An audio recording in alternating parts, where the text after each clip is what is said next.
do hear some horror stories of players that have been signed because he's related to the first team manager. Our goal is to be recognised as the best Cat 3 academy in the country. It's not about league status, it's about finances.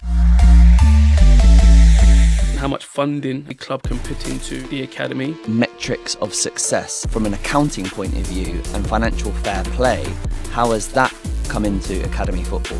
We need to try and create a club that's sustainable, but knowing what goes into identifying a player, developing a player, those numbers don't always reflect the hard work that goes into a player's pathway. If a player genuinely isn't happy at an academy, they want to leave, they're then going to be stifled because that club can effectively stop them playing for another academy. Agents and parents know what to say and how to get out of certain contracts. How do I know that the person sitting across the table from me who is telling me that they want to leave is genuine? Then 4 months later, you see them signing for a Cat 1 club saying, why have we just lost this player with no compensation when they're worth this money? Has there been a player that they've said, you got to take them? In any walk of life, it's who you know. You do hear some horror stories of players that have been signed because he's related to the first team manager or someone who holds authority within the academy setup. It's not right, but yeah, I would be lying if I said it doesn't happen.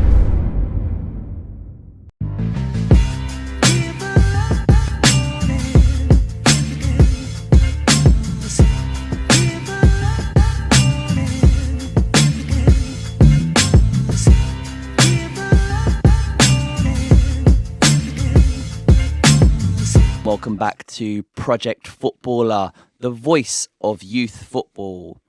Today we're with Michael Hamilton. Michael, thank you for joining us. Thank you for the invite, much appreciated. Michael, can you tell us, how long have you been with AFC Wimbeldon? So I've been at Wimbledon in total for end of this season will be my 16th season. So since 2008, I've held numerous roles.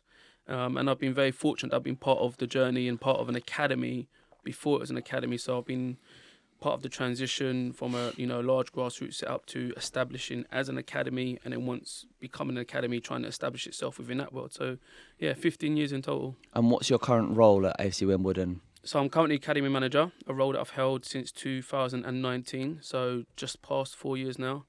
Previous to that, I was academy head of coaching, so I looked after the coach development of our coaches and staff, and before that I held numerous roles such as under-18s assistant, lead youth phase coach, which oversees the development of the under-13s to under-16s, and yeah, I've done almost every role possible at the club.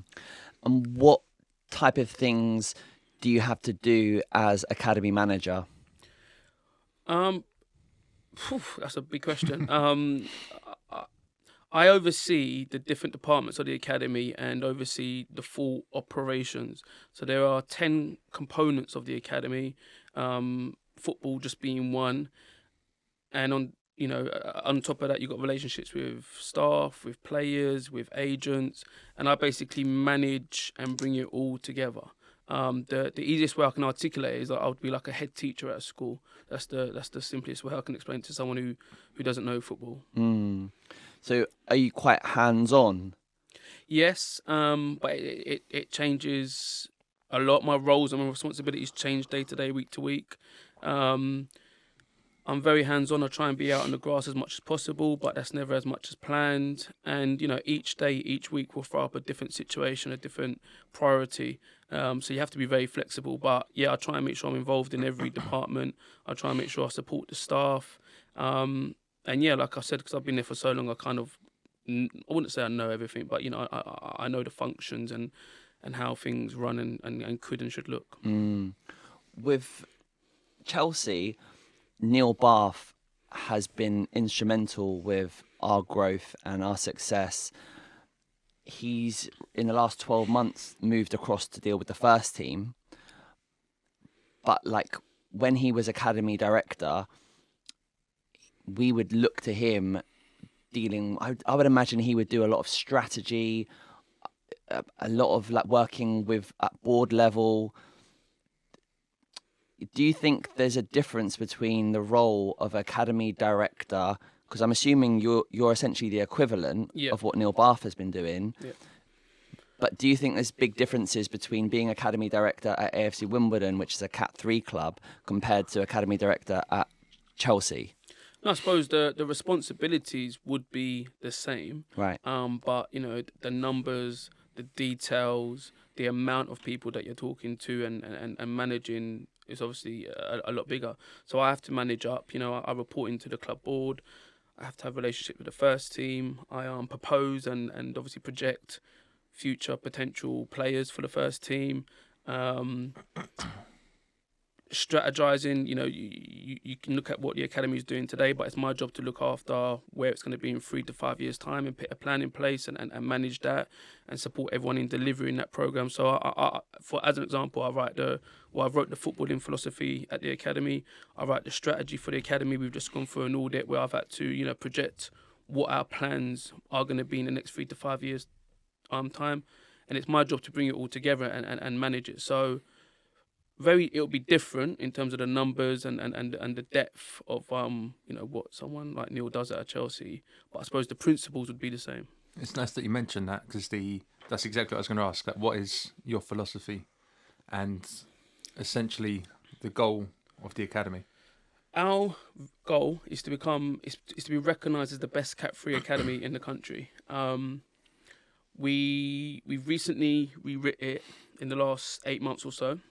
Previously, it was to be recognised nationally as a development programme, and there's many facets that go into that. But we want to make sure when people spoke about us, AFC Wimbeldon was part of the conversation, whether it's productivity, whether it's being pioneering in some of our development methods.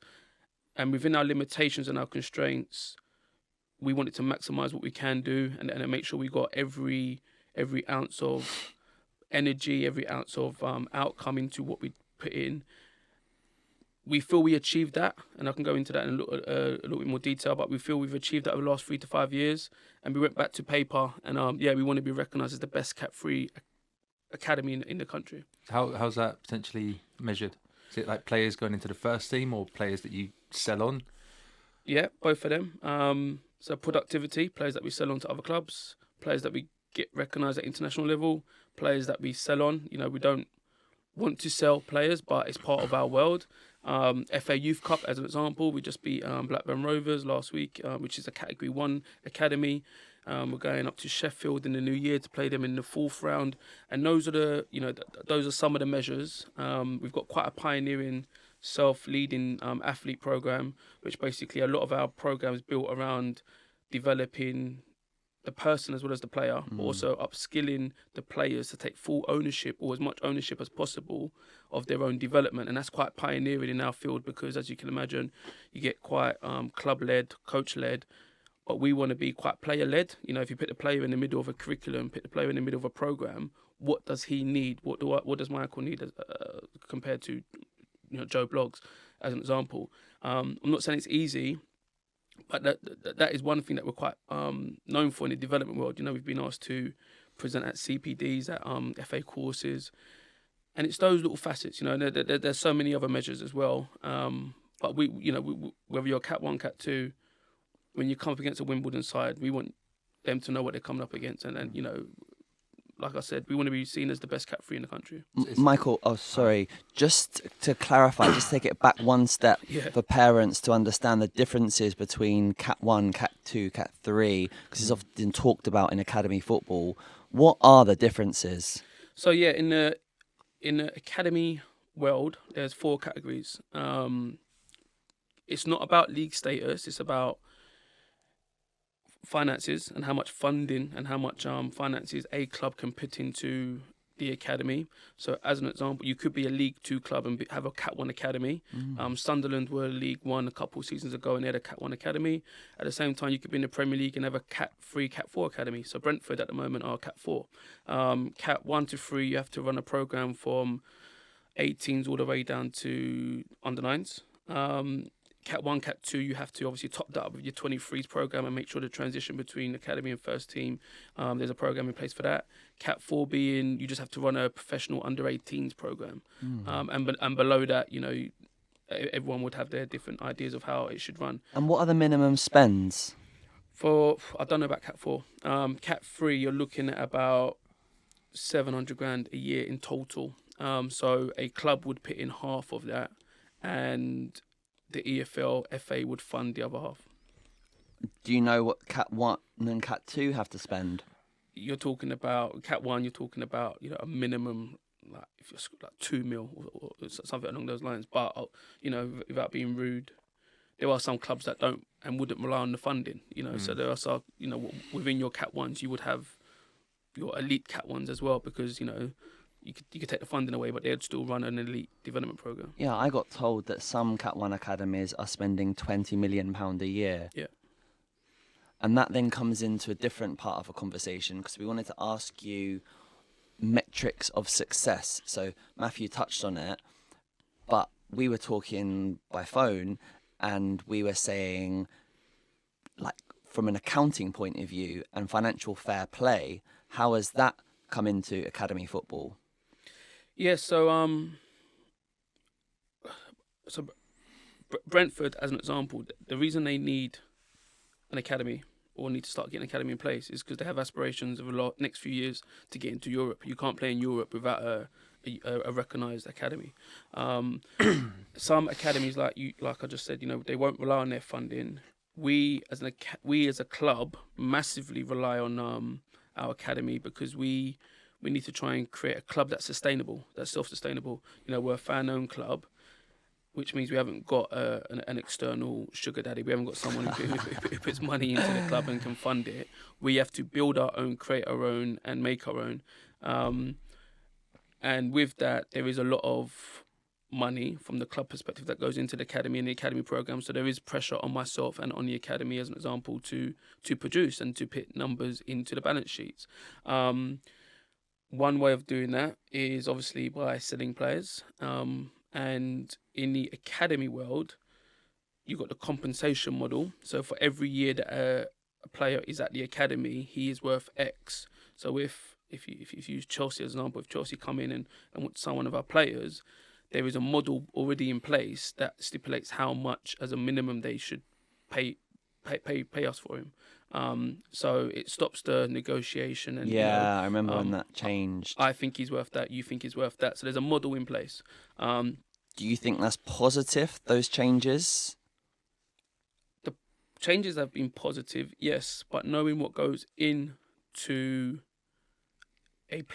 identifying a player, developing a player, sometimes those numbers don't always reflect the hard work that goes into a player's pathway, as an example. So yeah, from Wimbledon's perspective, it suits us massively when we develop a player. He goes all the way through the program, he goes into the first team, he establishes himself, and then if at some stage he's identified by someone else and is sold on, then it's great, because he can go for the value that we value him at. Below that, we have less control. So just to give some education to parents listening that might not be aware of these numbers, so it might have been like 10 years ago these changes happened, because previously clubs would be probably higher clubs, Premier League clubs, would be buying players from lower league clubs, and it would just be a negotiation. The club would be saying, that player is worth this, and it was getting so silly. Then they put these categories in where they said, right, if you've got an under-9 player, that is going to be a player who you're going to have to spend £3,000 a year for up until under 12.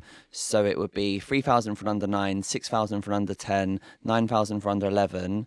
Then once it goes to under 12, doesn't it jump up a bit then? It changes age groups, and it also changes categorisation. So a Cat 3 under-9 would be worth less than a Cat 1 under-9. That's because ultimately there's money, there's investment going into a player, But I got told that Cat 1s can't buy from other Cat 1s.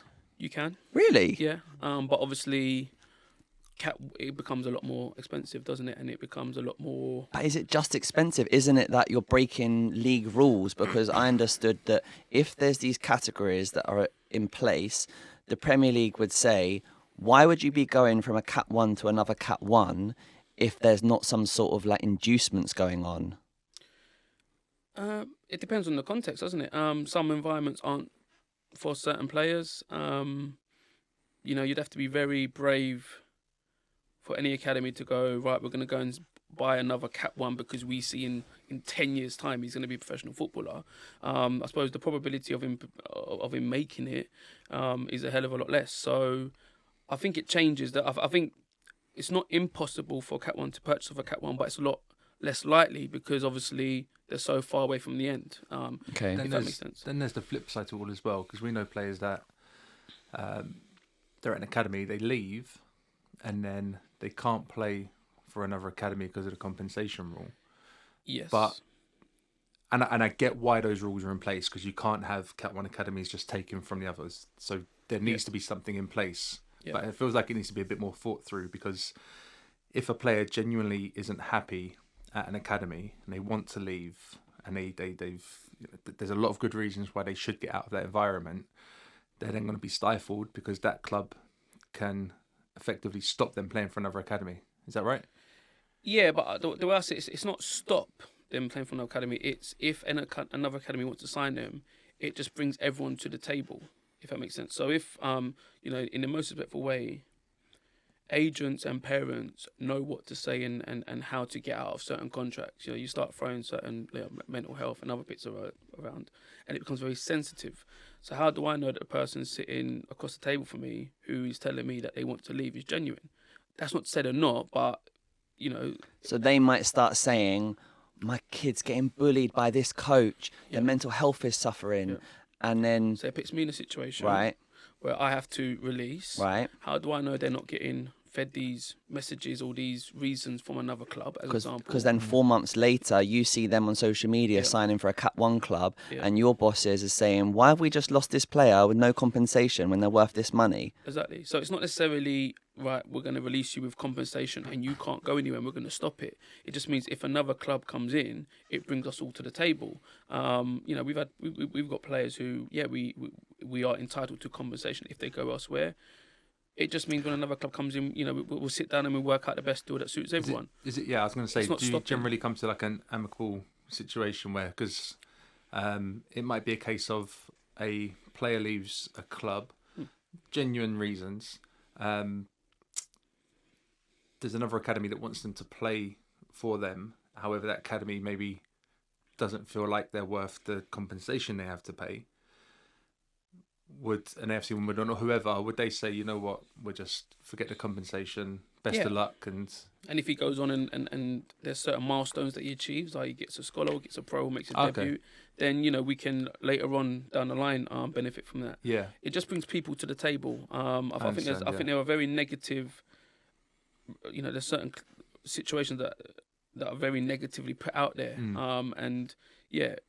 A good club with the right people, with the right intentions, they don't want to stop people progressing. Yeah, exactly. I've always felt that. And to be fair, I feel that the Category 3 clubs get a really hard deal. Because, again, to give more information to parents that probably don't know some of these rules that are in place, a Category 1 club can go in to any Category 2, Category 3, any club, and you give 24 hours notice or 48 hours notice? Yeah. Well, it depends. Every club's got different. Okay, so let's say there's got to be 48 hours notice to say that Liverpool are going to go in and watch. Man, I don't know a local club to Liverpool that's Cat 3. Accrington Stanley? Okay, Accrington Stanley. Let's say with that one. So they're going to say, right, we're going to come in. On the Thursday, they send an email to say we're going to do that. And so then they can go in to their ground. They've got to allow them space to watch the game. And then they can just watch their players. Now, what then ends up happening in a lot of clubs, we might get into this, and you might say what Wimbledon might do, but clubs then know that they've got a talent that they're trying to keep at their club for as long as possible, and they start moving them into different age groups. You might play them, often it's playing them up, and then there's very, very strict controls around what parent information is shared out. And so then there's this conversation, this stuff happening out there that it could get clubs into a lot of legal trouble because the rules and the sanctions in place can affect the first team if you make mistakes with this. Like, we've had a lot of legal training ourselves in making sure we don't mess up, because if there's some skullduggery going on, clubs can ask to see the phone records of scouts. Have you ever done that with a club before, Michael? Have I ever? Oh, see, I haven't. I know. Have Wimbledon ever done it?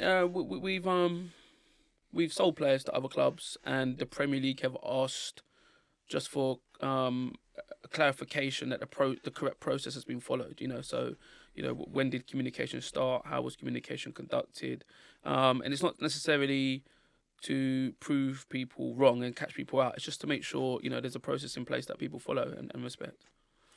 So in terms of just going into those numbers again, I said those numbers from a Cat 3, Cat 2 perspective. Yeah. So I actually don't know what Cat 1 to Cat 1 would be then.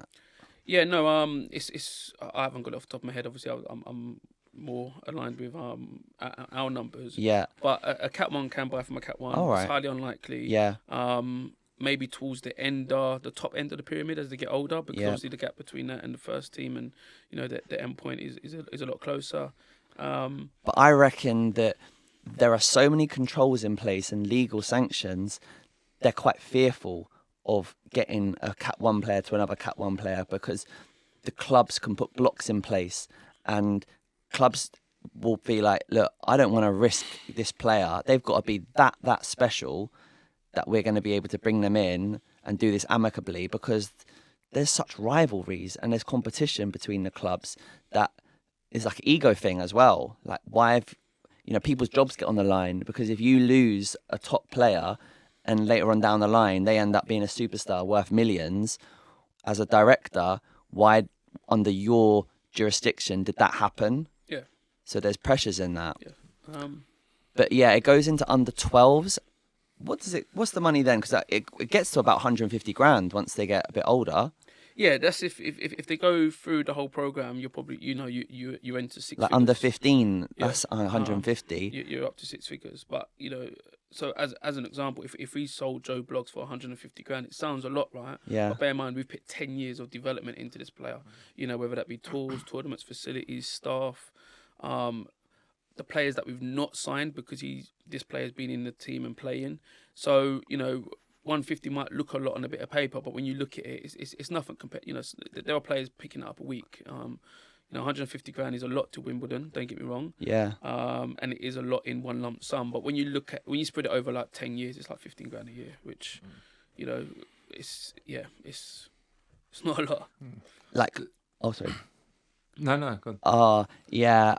I did some calculations for the 4 years that I was at QPR. There was some players that I brought in, like Janil, who got bought by Tottenham. Harvey Elliott got bought by Fulham. Alfred Gilchrist got bought by Chelsea. Like, I think I might have earned, I don't know, maybe over 4 years, something like 40 grand or something tiny at QPR over a period of time. And there's the players that got sold on in compensation was like close to 200 grand. Yep. So I'm saying my return on investment was massive. But then that's the way that I think academies should be. I think they should be much more open with the return on investment that coaches and scouts are bringing in and for players, because then we can then get clearer about our success metrics. Because the cost, I said earlier, £20 million to run a Cat 1 academy, you're accounting for maybe 100 ground staff potentially for these big, giant facilities, the heating, the office staff, like this, the chefs, the nutritionists, the video analysts. Like, these are massive, massive organizations. So you have to make sure you're getting a return. And where on the balance sheet a player hasn't realised their profit because they haven't been sold, how do Wimbledon recognise the value of players that they have in their stable? Yeah, so I keep a productivity measure, which basically obviously measures when we sell a player, measures when a player makes his debut. But the easiest way to put it is if we've got a right back playing for the first team, him being an academy player adds value to the club because he's a homegrown player. But in terms of finances, he would save the club X amount because it would cost £700-800 a week, whatever it would be, to go and get an external player to play right back for the club. So if you minus his wage, just to say it's 250 from the 700 that it would take to get an external player, then you're saving 450 a week. Multiply that by 52, and you know you can start putting some tangibles around the measure. That's something we've got in place. Different clubs do it differently. Right. So as an example, like a Phil Foden, we all know Phil sold. You know, you're talking about the best part of 100 million, right? Yeah. But because he has never been sold on Man City's balance sheet, he is worth nothing. In fact, he's probably a cost because of wages, because of the investment that's gone into him. I suspect, just on that, I very much suspect that they run the expenses of the academy of what created Phil Foden, put those through on the balance sheet for the financial fair play, but they do not recognise the transfer value that he has. Yeah. So that is a bit of an imbalance, probably something that the fair play people should look into. Yeah, you know, maybe there's something out there that I'm unaware of. But yeah, but what is his value? You know, if Man City can go, well, he's worth 200 mil. Yeah. And then the market might say, no, he's worth, or 2 years ago, he'd been worth 150. But that wouldn't be good for financial fair play, because then they've got capital asset. Yeah. So they wouldn't want to have that as value. They want to be lowering that value as much as possible. They'd be trying to say, Phil Foden, he's not that good. He's a £20 million player. If it had to be done like that. Yeah. But I think that they've got bigger problems, so they're not stepping like that. But really, good accounting, that's how it should be. Yeah, and like I said, they probably have got something in place. You know, they've got the world's best financial team and stuff looking after things. So yeah, I can't comment on that. But yeah, from an academy perspective, we are at a cost to the club. For a club like Wimbledon, it's a big cost because of our sizes and our resources. So I have to validate and justify the cost of having an academy, and yeah, sometimes that spreads further than just selling players. Because I can imagine what a hard job that is for you, where at board level, they're creating their accounts in these ways to run the expenses from the academy, make those expenses as high as possible, make sure everything's calculated for. And then in board meetings, they're saying, the academy's losing us money, it's doing this. And then as academy director, you're having to come back and say, no, come on, look at these players. We've got these ones. It's saving you this much on the wage bill. Yeah. But that's why you try and take away opinions. Right. Football's full of opinions, isn't it? You need tangibles. You need facts. If Touchwood, if Wimbledon got relegated this season, you know, we become a massive part of the conversation. How do I quantify that it's within the club's best interest to maintain and have their academy for the next couple of years? Whilst you've got a first-team manager probably sitting on the other side going, yeah, but I could do with that money because I'll get us back up next. Do you know what I mean? So, one of the first things to go is always the academy, isn't it? When the clubs get relegated and they start having financial trouble, it's one of the things that goes. You lose your license after a while anyway. All right. Yeah, if once you get you can't. So the word academy is thrown about. You can only be an official academy if you've got an academy license. You can only have an academy license if you're in the Football League. So, you know, if you're in the National Conference or Conference South, you don't run a professional academy. So, yeah, you lose your licence if you're relegated after 3 seasons, you lose your licence.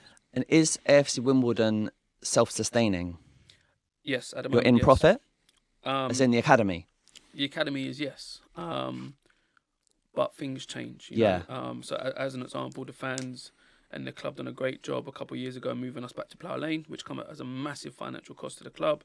You know, you're moving to one of the richest parts of the country. I can probably, off the top of my head, probably only like the Chelsea and Kensington area is probably the most other expensive part of the world to try and build a stadium from scratch. And somehow the club and the fans made it happen. But that comes at a cost. And that needs to be repaid. So, yeah, the academy is doing well. And who are some of the player success stories that have helped that happen? So we're only 11 years old as an academy. So a lot of our players are only making or at the start of their journey. So in the summer, we sold Spike Brits to Manchester City. He was England's number 1. Last season, we sold Archie Stevens to Glasgow Rangers. How much for? Are you allowed to say? Not for as much he'll be worth. I can say that. Archie Stevens. But 6 figures? Yeah, 6 figures. Leon Chiromi to Wolves. Archie Stevens, we lost to Glasgow Rangers. Now, because Glasgow Rangers are a Scottish club and they don't fall within the EFL guidelines, they don't fall within the compensation model. So they paid a lot less. Very similar to, remember when Arsenal went and signed Anelka or Fabregas or wherever from Spanish or French markets, because you don't sit within that market. There's a... So what age did he leave, this lad? All three of these boys left at 16, at end of their under-16 season. So you've got 3 England internationals coming out of one age group. We've sold others, and we're currently, as you referenced earlier, we've got 8 clubs and scouts down to our games, and there's interest in some of our players. But in total, we've sold 7 players to Cat 1, Cat 2 clubs in the last 18 months. That seems really positive. Yeah, it depends how you look at it. If that's part of your success metric, then it has to be, because it's part of my world. But there are some players within that group who I'm sure you can imagine went for a lot less than what they are going to be worth. So yeah, I suppose when I say that sounds really successful, I'm thinking from a parent point of view of wanting to join a good academy. Yeah. That sounds like Wimbledon is producing players. Yeah, so that's only within the academy pathway. We did sell 2, so this is outside of the 7 that I just mentioned. We sold Ayuba Sal in January 2023, so in the January transfer window. He was our first ever £1 million player. He went out to Qatar. And we sold Jack Redoni as well. Jack Redoni's gone to Huddersfield. What about Matt Cox to Brentford? Matthew Cox went to Brentford last year, yeah. Was that for money? Did you get money for that? Yeah, for money. But ultimately, you are selling the player deemed the best in their age group in the country. He was England's number 1 goalkeeper at under 17 level at the time. He sat on the bench in the Premier League for the first team. So, as you can imagine, no matter how much money we received, he's unbelievable, Matt Cox. I spent some time working with him in COVID. Yeah. Like, his feet are unbelievable, and yeah, what a keeper. Talented young man, and he's currently on loan at Bristol Rovers, doing really, really well. But yeah, the finances that we receive are nothing compared to what he will be and what other players will be worth. Is anyone lobbying the Football League to try and change this and up the compensation levels? Yeah, it's recently changed in the summer. All right. Yeah, so it's when they brought EPP in, Elite Performance Plan, I can't remember what the third P stands for, but when they tried to professionalise the academy system about 11, 12 years ago, the one thing that never really changed was the compensation model, and that was reviewed and obviously up for discussion, as you can imagine, from Cat 3s and Cat 2s over the last couple of years, and in the summer they finally modified it and updated the model. I know something you wanted to ask, Matt, was like the differences between different Cat 3s. Yeah, I guess that's more your opinion and experience within that, working at Wimbledon, and then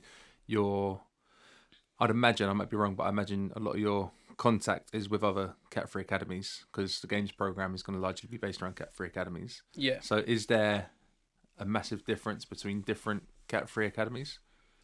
Yeah, it can change, So we are the only South London-based Cat 3 academy. The nearest would be Orient. What about Sutton? So Sutton are new, yeah. But obviously they've just come into the programme, haven't they? In the last, they've just completed their first year. So it's quite hard to compare. So as in our games programme, you have Gillingham, you have Cambridge, you've got Stevenage, and within their region, within their location, they can only recruit from X amount of hours away, which then adds limitations. We don't have digs. If you're someone out like at Cambridge or Stevenage, you probably have to have accommodation and digs because it will strengthen your recruitment process. We operate within, like I said, London, so transport links and other considerations around that are very different, so that might be an advantage. But then our operational costs might be higher because we're trying to find pitches in South London as opposed to in the countryside. So it's difficult to compare directly, but yeah, those are clubs that are in our program and that we come up against. Mm-hmm. Do you think the your games program specifically, is it what it should be? Like, would you like to see it change? Because my experience of some academy games programs is there's a lot of travel, and then quite often is the travel worth it because you're traveling hours to play some games, and the games might not be that productive, but then it's a lot of sacrifice. So, is that something that you would potentially like to change, or could be better organised? I suppose my question to that would be, what does better organised look like? Because if I'm a Cat 1, I don't want to be playing. There's a reason why I'm paying X amount, right? And it's not to play Cat 3s and non-Cat 1 clubs. That, in my world, is not elite. So when you start categorising academies, I don't know what the answer. We have a very varied games program. We have our formal games, our Cat 3 clubs that we just mentioned. We do very well in trying to challenge ourselves against our Cat 1 and Cat 2s. Why should Wimbledon, for the amount of money we put in and for our limitations in the most way, play and place himself in the Cat 1 games program? As an example, they pay X amount and do X amount, and so there's a reason why there has to be separation. So I suppose, yes, from my perspective, yes, it would be nice to have a different games program. But when you actually break it all down, why would there be? If that makes sense. We compete against other Cat 3s. In that sense, it's all comparable. If we went and played more Cat 1s, as an example, we would just be exposing our own talent to all these Cat 1s, and all of a sudden you go from having a good program to, 12, 18 months later, where's all the best players gone? Oh, but, you've been playing all these Cat 1s week in, week out. What do you think was going to happen? So I think, I don't think it's as easy as yes or no. What I can say is, yes, of course, we want to challenge ourselves, and we look forward to our games against teams that aren't in our program. Do you get many players who go from under 8s at AFC Wimbeldon all the way through and become first team footballers? We haven't had many because we're young, so we've got players in our under 18s who would have been with us since under 8s, but that's because we've only been running for 11, 12 years. What percentage is that in your under 18s? In our under 18s, if I use the second year scholars, you're probably looking at about 60%. Really? 50 to 60% came from foundation phase age groups. What percentage do you think of those will end up being professional footballers paid full time? Yeah, that would drop. That would drop to of course 10%, 15%. You think, or whatever. Yeah. So if at the moment there's roughly 50% of the second year scholars that have gone through the whole program, yeah, is there a trend within that journey where you get the other 50% from? So is it maybe under 14s, 15s you start heavily recruiting, and then at under 14s, 15s you also start releasing? Is there like a pattern there? Absolutely, and some of it's out of our control. So I could be sitting in now with the hottest under 8s in London. What is the chance of Wimbledon carrying them all the way through? Other clubs at some stage are going to come and purchase players, and we at some stage have to replace players. So there are certain things without our control, that we can't control ultimately. But like with that little location where we are, obviously it's very close to Cobham with Chelsea and very close to Motspur Park with Fulham, and I would be very, very surprised. I mean, our bosses would probably go mad at us at Chelsea if there were under 8s at AFC Wimbledon that we hadn't seen and we didn't know about. So they should be mad. I'm not being rude. Yeah, They're getting so much money and resources. Yeah. So yeah. And without, like, I say that probably majority of the time, Chelsea have such a good under 7s, under 8s program. The club just do a really, really great job in selling the benefits of the club, that they generally will get the best talent in London. Yeah. Even against like Arsenal and Tottenham. So, do you ever get any under 8s that you think, wow, how the hell have we kept this one? How's this happened? Yeah. Okay. Yeah. I'm trying not to expose myself here, but Yeah. I do. Yeah. Bloody hell. Well, Okay. sorry, just like on on my one. So when you're bringing players in at the older age groups, is that typically from grassroots or from other academies? Bit of both. Yeah, I suppose it's very varied. But players develop at all different rates, you know. So in the most respectful way, if a player's being released from a club, there's a reason why the player's being released.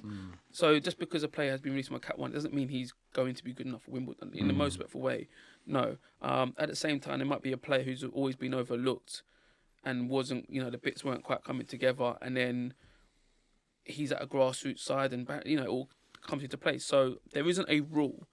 But yes, they would come from varied backgrounds. We have had success with players who have been released from other clubs, Matthew Cox being one. At the same time, we've also had players, you know, we use Leon Chiromi example. Leon Chiromi was never signed at an academy. We signed him within 18 months of us signing him from grassroots. He's an England international. We've sold him to a Premier League club. He's come from grassroots. He's been in clubs knew of him. He'd been trialling with clubs. He'd never been signed by another club, as an example. Leo Castle. Leo Castledine, yeah. Leo Castledine was with us from under 8s. Then we sold him as an under 15 to Chelsea. And he's been on the bench, obviously, for Chelsea in the first team in the Premier League. Doing really well with England as well. Yeah, no. Yeah, highly talented young man. Was with his dad a couple of weeks ago. But yeah. So he was a player, because I want to understand these gems, like let's say like Leo's a gem at under 8 that's been missed out by all the Category 1 clubs. He might not have been a gem. Okay, so that's what I wanted to ask. What type of players, is there a profile of player that is missed who signs for AFC Wimbledon at under 8 who for some reason is missed? In the most respectful way, Yeah. it is very difficult, like you said, for us to sign a player or know of a player under 8 that other clubs don't know about. So it's highly likely that when a player is with us, it's because he's not quite what the other clubs are looking for at that time. People are paid to make judgment based on what they're seeing. No one's got a crystal ball and knows what they're going to look like in 10, 15, 20 years' time. If it did, then, you know, there are so many different stories that wouldn't have happened. But at that time, that might be not what they're looking for. At the same time, clubs can only recruit certain players from certain travel times. So a player that might not been on Chelsea's radar, as an example, under 11, might now come into the radar under 13 because the rules change. Yeah. So there's always different contexts. But yeah, players develop at different rates. Sometimes good, you know, there are environments that are good for players and aren't good for others, and that all feeds into, you know, the performances and development. Harvey Elliott is an example that I think of because it was at that time at QPR where he was so little. And I think that Chelsea and Arsenal and those clubs, he was still in their advanced groups. He hadn't been released by those clubs. But like I was into the dad and saying, sign for QPR, and that sort of thing. And I really believed in his potential, and his technique was so good. But he probably was not super effective necessarily. So then that might have been why he wasn't getting the love from those Cat 1 clubs. And I'm thinking, is that the type of player that might sign for Wimbledon at under 8s where they have talent, but like you're saying, it's just not quite enough effectiveness that clubs are ready to fully gamble on them? Yeah, no, exactly. And it's I don't know who was in Harvey Elliott's age group at Chelsea, as an example. So it's easy to go, Chelsea missed out. But we don't know who they had in there place. Was good ones. Ben Elliott, I think, and so, there was a load of good ones. And that's not to say, I don't want to talk about other clubs, but it's not to say that the club made the wrong decision. Yeah. Hindsight's a brilliant thing, right? But they can only make judgment based on what they're seeing at that time.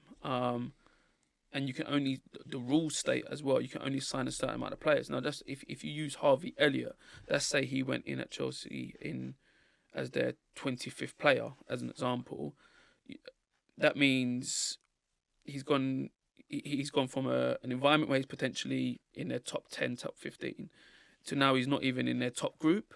And that can have, you know, how would he have developed playing under that pressure? How would he have felt being in the group that isn't considered? Like, there's so many components. It's not as easy as this is the way and there's another way. Completely agree. So with that, would you say Harvey, it was athleticism at that age for Harvey?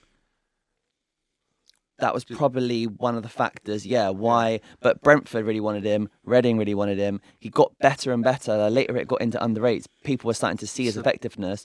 But we had such a good relationship that the dad felt confident enough to go with QPR.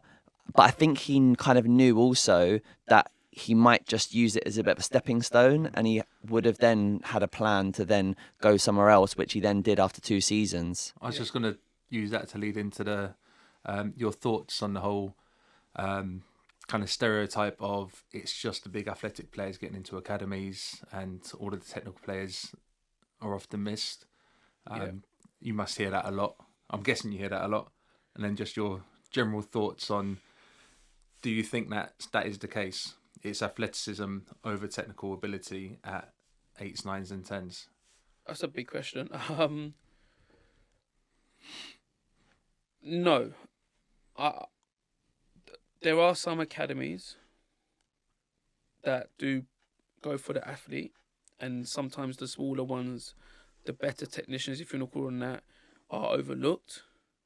And there are some academies, and it might be, your category 3, category 4, well, it wouldn't be category 4, but, your category 3 academies who might pick up the ones that aren't the most physically matured and therefore are the smaller technicians. But you can only make a judgment based on what you're seeing there and then. No one goes, right, in 5 years' time it's going to be like that. I'm just going to interrupt the podcast for 30 seconds to tell you about We Make Footballers. We Make Footballers are the largest football coaching provider to children aged 4 to 12 in the UK, operating across 200 facilities. We focus on developing the individual, working on the technical and physical components of the game, and it's had amazing results, with hundreds of our ex-players joining professional academies and 4 of our ex-players currently playing in the Premier League. Our program is built around small-sided play using indoor and outdoor facilities. Visit our website, wemakefootballers.com, to see if we have a training facility in your area. And one of the rules they have is no one is the new Messi. Do not compare anyone to Messi. Compare, Michael Hamilton is the new Michael Hamilton. He's not the next Lionel Messi. And they're very big on making sure that you don't compare players, because if you compare players, you end up missing what value a player has. Obviously, Messi's it's a stupid reference, but you get the idea. But not everyone's going to go in at the first team at 16 and be playing for England at 18 and be taking over the world at 19. Like it's just, so it's so important you don't compare. But maybe some of the lower category clubs can gamble a bit more, because if your games program isn't as hard, potentially, if, like you've described, Cambridge, Gillingham, but it's hard comparable, because they're pitting in, we are pitting in our best and they're pitting in their best. True. If that makes, I would, like, maybe someone else might view it as, it's not hard, but yeah. But it's more that you've got more players in category 3s, potentially, that have long-term, that are showing less effectiveness right now. Yeah, well, if you look at the England team, let's go Pickford, Sunderland, EFL club, Walker, Sheffield, I know Sheffield United now in the Premier League, but they were EFL club for a lot of time. Harry Maguire. You go through the England team. It's so dispersed, isn't it? There's a lot of EFL, lower league stories there. Yeah. But that isn't the same in the England youth team so much. I see a lot of Man City, Chelsea. Yeah, but a youth team is it's different, right? So So us use Spike Brits as an example. How can AFC Wimbeldon have England's number 1 under 16 goalkeeper? You've got Chelsea, you've got Liverpool, you've got Man City, you've got Arsenal, you've got Man United. How can Wimbledon have the best goalkeeper in the country at the age group? So at some stage, because you're getting the most practice without possession a lot. Possibly. Okay. But it's quite obvious at some stage someone's going to at least try to sign him, right? So whilst you might be going, oh yeah, but if you look at the England team, they all come in Cat 1s. But do they start in Cat 1s? Because I can imagine a lot of them were purchased at some stage. I bet you a large percentage of them were at some stage purchased or at another club, may even been released. It is really spread out. It does surprise me because I see how great the training is at Chelsea, and I see what we're producing. So then I want to then go and look at the England team, and I think, oh, why don't we have 50% of the England team? It's sort of like arrogance, but you then see that it doesn't match up like that, and it's really spread out across the whole country. Yeah, but I get CVs of an under 16 that's been released, but was an England international under 15, as an example. Right. There's so much that goes into a success story. Yeah. Look at Declan Rice. Declan Rice was released by Chelsea, right? Was the last player to get his pro and scholar at West Ham. Now we're talking about a £100 million player. There are so many stories like that. So what is Wimbledon doing so well that is producing these talented players? Opportunity. We give players opportunity. Like I said, our club and our first team, the only way we're going to grow and sustain is by giving players a chance.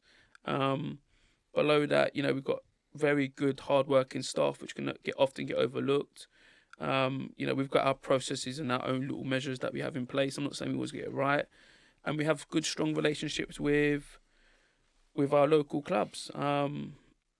If you like Archie Stevens, we sold him to Rangers, not for the money that he's probably going to be worth, but he got released previously by another Premier League club. Matthew Cox released by a Premier League club. So those relationships are crucial. Our location probably helps us as well. So what does a typical week look like for an academy player? For an academy player, under 18s in 4 times a week, Monday, Tuesday, Thursday, Friday. Monday they go to college. So when you sign a scholarship, you're an apprentice. So your education is aligned with your football. It's not a football program that you're signing up to. It's you're an apprentice. Just like you could be in the office or somewhere. So the education is linked to it. On a Monday morning they go to college. Monday afternoon they train. Tuesday, Thursday they train in the mornings, and then they get physical performance sessions in the afternoon. So they go in the gym and work on their individual needs. On a Wednesday, all day college, so they don't do any football at all. On a Friday, they do another training session with a couple hours of classroom as well, and on a Saturday, obviously games. Below that, your timetable and the hours you have to fulfill is dependent on your category. So if you're Cat 1, your hours would look very different. What's typical for like 9s to 14s? Is it training 3 times a week? So foundation phase. So if you go our foundation phase is 9 to 11s. We get our boys in 3 times a week. But the rules state you only have to get them in twice a week. We get them in 3 times a week plus game. That might accumulate as to why we have a bit of success. We've got a mid phase, so we strategize, like I said, and we specified that we need that department needs its own group. So between 12s and 14s, we need to dig deeper as to why and how we're going to maximise the potential of players. So they're in 3 times a week as well. Plus, we try and utilise school holidays and other bits, just like most other clubs do. And our 15s, 16s, they're in 3 times a week. So on 15s, 16s, 3 times a week, definite. Mid-phase, 3 times a week. But, there might be an odd week here or there that, it looks a little bit different. And foundation phase on average, I say that 2.5 times a week. Do Category 1 clubs allow you to come in and see what they're doing in their training? Absolutely, yeah. Okay. We have some good relationships with, I'm good friends with Jim Fraser, Neil Bath at Chelsea. They want that relationship with Wimbledon because they can gain from it, and I'm not being rude, I'm not going to go in and take any of their players. So in terms of CPD and development and seeing what methods we can implement, they're very open. Because it really seems that you've got this Cat 1 mindset of the way that you're approaching. If you haven't got the same resources, it's like you're not going to drop your standards. No, we can't. Otherwise, I'm not. The way we see it, if you want normal results, then do normal things. You asked me why do I think some of the successes we've had have happened? I think it's because we don't settle for what we need to do. We go for what we can. It's always limited. We don't own our own facilities, as an example, so we can't just go and roll out training sessions every day, as an example. But we always try and be better and always look to evolve. how did the intensity of the training session at Chelsea, Yeah. how does that compare to AFC Wimbledon sessions, in your opinion? I don't.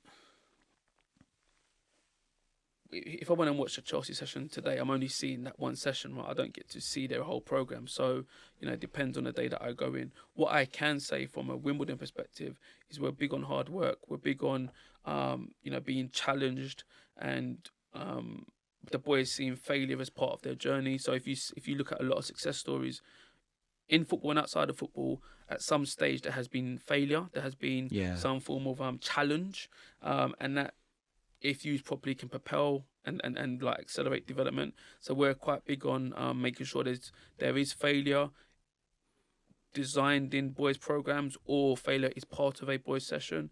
And that's how we feel we get our gains, in the most respectful way. Maybe some clubs don't have to focus so much on what we do because their players are so much technically better or whatever, but we feel we can make up those little gains by overemphasizing on certain points.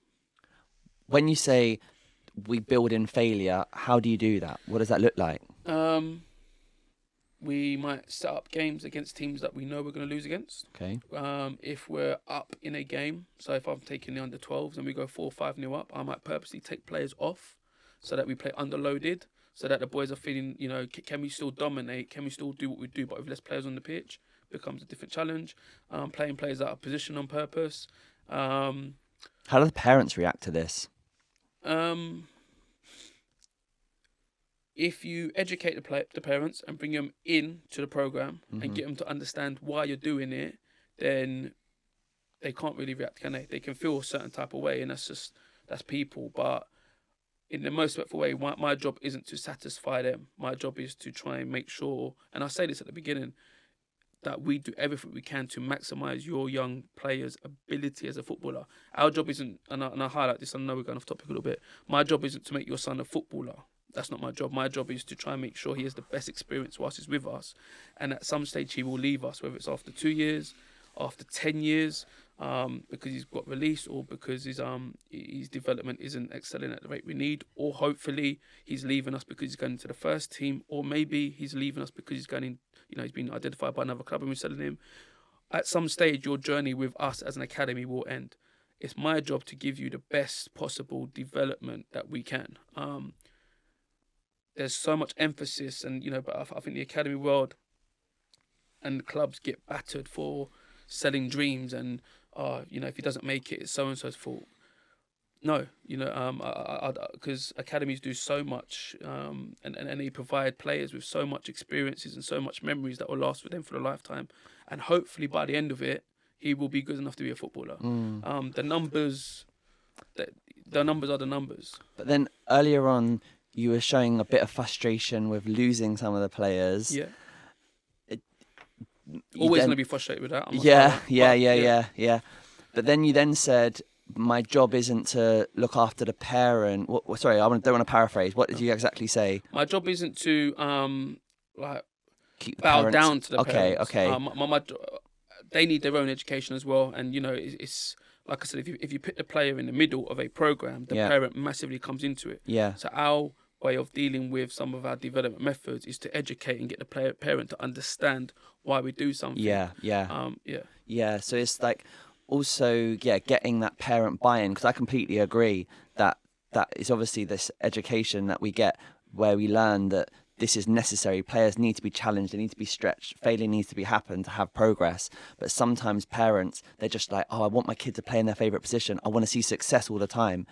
And so then, I was looking to see what education you do in that process, but then how you balance trying to keep the parent happy, because you don't want them to leave to stay at Wimbledon if you can. Yeah, and like you said, our measures and our successes obviously load our conversation and our point. I'm quite open with this. I had school reviews recently with my daughter. Yeah. I've got a maths teacher there, I've got a science teacher there. I don't go to the maths teacher. Well, are your equations correct? Are your methods? Like, I don't question the maths teacher. I don't question the science teacher. But in football, everyone thinks they know more than someone else. I don't have to. Of course, funny enough, we've got parents' meetings today. there's a lot of conversations, formally and informally, that take place. There's a lot of, and I do accept and invite challenge, because I need to be able to quantify and justify what I do. I get that, but there comes a time when it's my job to not discuss the opinion, but to give you my decision or my point. You know? So as an example, like I said, we've got parents meetings today, and for some of them, unfortunately, we're going to be saying, look, we do not see your player progress. You know, we don't see him progressing at the end of the season. They're not going to want to hear that. I don't necessarily want to deliver that. That's not nice news to deliver. Yeah, but I think this, and I think that, and I think that. My job isn't to debate your opinion. My job is to give you our decision. Your job as a parent isn't, you're not judged on how good your son is or isn't.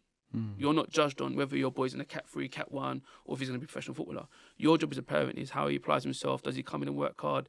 Does he is he happy? Is he having fun? Is he coming in and developing and learning? Because like I said, hopefully this one bit of failure or negative news, as an example, might be the thing that makes him succeed in the future. But that is all part of the education program. How good are Wimbledon at working with the parents and the players to address weaknesses and help development? So I think it varies so much from academy to academy, because you hear good stories, you hear bad stories, in terms of like coaching at different clubs and relationships and communications between the clubs and the parents. So for example, there's a player I know who was told at a academy player was told at a review meeting that the player's doing really well. Less than 3 weeks later, they were released. But that's bad practice. Yeah, so I was going to say, so in terms of Wimbledon specifically, if you do you kind of regularly highlight areas for a player to work on, communicate with the parents, and then they can go away and work on that, so it's not just that they show up and it's like, oh, released. Or... a parent will always say we and an academy don't do enough communication. I will always say we want to do more, but you know, I can't have every conversation every day with everyone. We do sit down with players. So you go back to the academy rules. There are a certain amount of times per year you have to sit down with players, and there are a certain amount of times you have to sit down with parents. We do that and more, and I'm very proud of some of the stuff we do at Wimbledon. There are some, if other clubs do other things, you know, I can't, you know, obviously comment on that. There's good practice and there's bad practice. Bad practice is, me signing a player and going, you're going to be a professional footballer at Wimbledon, don't worry. And then a year later releasing him. That is bad practice on my behalf. So I think it's always, it's my obligation to be honest and but be real as well. You know, I could be sitting here with a player who's, I don't know, the next best thing. But in 18 months, he can get injured. Or, you know, he could go in, you know, something could happen that's out of our control. So it's wrong for me to say this is what the future's going to look like.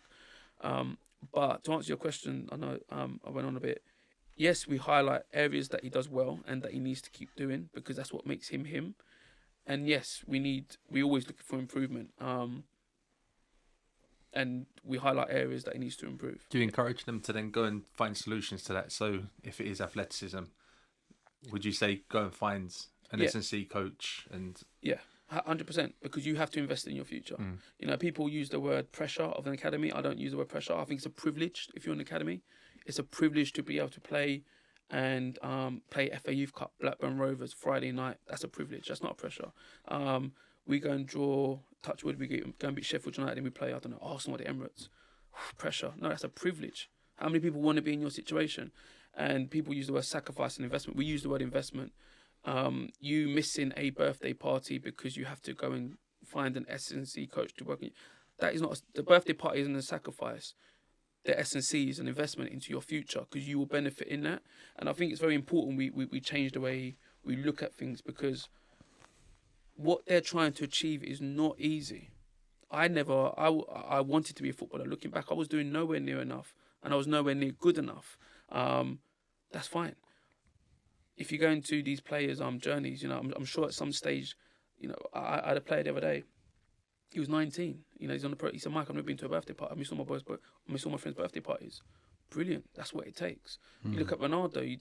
Do you think Ronaldo gets to where he gets to because he's, it's pressure and it's No, his investment and his outcome is he's recognised as, to some people, the best footballer the world has ever seen, as an example. So I think the language we use and the messages we relate to the boys can sometimes come back and A thing that I've noticed from speaking to a lot of parents who've had players that have gone on to be successful is that they're doing a lot of work outside of academies. Yeah. So with what Matthew just said there, the player needs to do work on their athleticism. So then having the conversation with you guys, and then you'd say, go and start working on the outside with an S&C coach. Have I understood that correctly? Yeah. So that even goes on with Cat 1 clubs. But would you say that Cat 1 clubs require players to do less on the outside compared to the support that's required for a Cat 3 club? So, do you understand the question? So there's a requirement to do work on the outside. Yeah. That could be technical work. It could be whatever. Yeah. It's not just you take your kid to an academy and they become a footballer. Yeah. But my question to you is that the requirements to do work on the outside, are they less at a Cat 1 club compared to a Cat 3 club? Because you have less resources. I would, formally, yes. Because the top Cat 1 clubs would have the boys in for more. So we have them in for less. So how are we going to catch up in hours? So 100% I agree on that. What I will say is, even I can't comment on individual academies and stuff. Even if us three here are a Cat 1 academy and you're doing your 10 hours a week, you're doing your 10 and I'm doing my 12, well, don't be surprised in 6 months later, I've accelerated in my developments ahead of yours because I've added up the hours. So and I know some academies are different. I know some academies want to do less. I get that. And more isn't always more.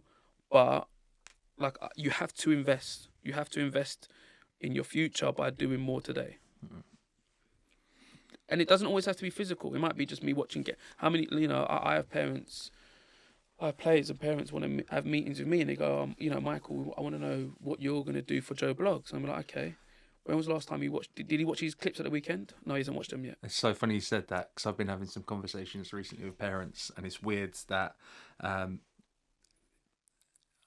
it's a bit of a broad statement, but younger players, are they watching less football nowadays? Yeah. Because it's weird that I've been speaking to parents recently, and they say, oh, they don't watch that much football on TV, and then not to sort of go off on a tangent or whatever, but that's such a powerful tool, watching football, just to start learning and understanding and appreciating positional awareness and tactics and everything else.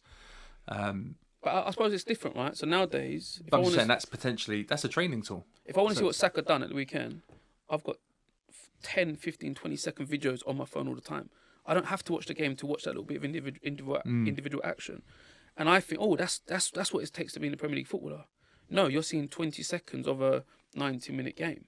Whereas back in the day, you had your match of the day, which is highlights, I get, but the visuals, the videos weren't at our fingertips, so we probably had to watch more football, if that kind of makes sense. But that thing of what you just said there of watching huddle, watching the game back. So at AFC Wimbledon, is every game recorded from under 9 upward? So you, as an academy, yeah, you have rules that you have to record X amount of games. Yeah. We as a Cat 3 academy, we have to record all 18s games. So that's the rule, all 18s games. We record all 18s games, all 16s games, all home games for all our academy age groups. Oh, that's brilliant. But that goes back to your earlier point about, we aren't happy just doing the basics. Yeah. And we feel it accumulates to success, I suppose. And what percentage of the parents and the children re-watch those games, do you think? Yeah, I couldn't answer that. Do you think it's different at foundation age compared to... Yeah, and you got to be careful. So whilst we record games, we're specific around what we give the players. Oh, really? You don't just give the full game? No, well, if you're an under-9 parent and I give you the full game... Yeah. what's stopping you from going, oh, Chelsea, this is what we do. Arsenal, look at We would never ask for that information. no comment. But yeah, so we're specific around what we do when, but the boys do have access to this and more, you know. And like I said, So you have to clip the games to make sure it's this specific part. But Yeah. then, like, VO does automatically clip for players, doesn't it? Yeah, but sometimes what a player and the parents looking for might not be what we're looking for. So as an example, we got a wide player who we know what he can do on the ball. We don't want to see him on the ball. We know, I could tell you all day what he does. That's clip him off the ball. That's what's going to be the difference between him making it or not. So sometimes what a player and a parent value isn't what is going to be valued in And the that's a future. lot of work for the video Yeah, analysis it is. department to have to speak to the coaches to understand what type of information they want to present to that parent and then do that clip work. And that's going on for each player. So all the evidence is out there. So I remember, if you get, there's a clip, and I suggest people go and there's Pep Guardiola, and he's talking about Lionel Messi. He said Lionel Messi is the best attacking defender in the world, and he's triggered me, and I've actually ended up compilating at my own video. Lionel Messi at his peak, obviously not now, but at his peak, the amount of turnovers and transitions he creates, he went and won the ball, it was massive. So, Liverpool when they had Firmino, Salah, Mane, bang. There was a season where he got the most fouls for Barcelona. Yeah, but no one looks at that. People look at, and I say this to the boys, you know, people look at the time he gets the ball, beats 3 or 4, pitch stop corner. But that happens once, or in his case, maybe once a game. Yeah. But he's touching the ball hundreds of times, you know. So what's he doing for the other hundreds of times? What's he doing when he's off the ball? And that's people looking at what they want to look at, and not seeing what is actually happening. If that makes sense. Yeah. Um, But so your coaches are, after a game, coming in on the Monday, going to video analysis department, saying Johnny needs to work on the off-the-ball movement to go and press and go and shut down much better from the front. I want this to be the emphasis from the video footage. They're Yeah. clipping that for 2 days, and then by the Wednesday, that's then shared with the parent. No, so that conversation happens on a Sunday. You know, so if you're my analyst and we're Yeah. watching the game, I'd be like, right, Sean, right, minute 35, Michael, bang, minute 40, and you know, so that can happen pitch side. Oh, so the analyst is there pitch side Could be, for yeah. each age group. They're present at the training ground, yeah. And if I'm a forward thinking coach, then that would be my process. So by within an hour of the game finishing, I've sent you what I'm looking for. So that's an expectation for you as a director of the youth academy. Yeah. You're putting that out to your coaches to say, look, keep notes of moments that happen. Yeah, Make sure you communicate that yeah. to the analyst. If you get a keen intern, Right. keen analyst, Yeah. you could have that within the same day, you know.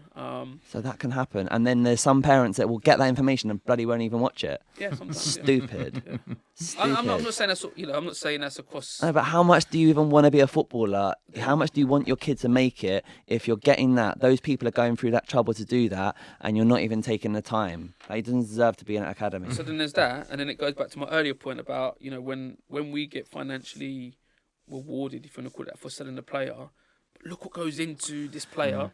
That's why there's a frustration on my behalf. Then there's the other half where you get a parent.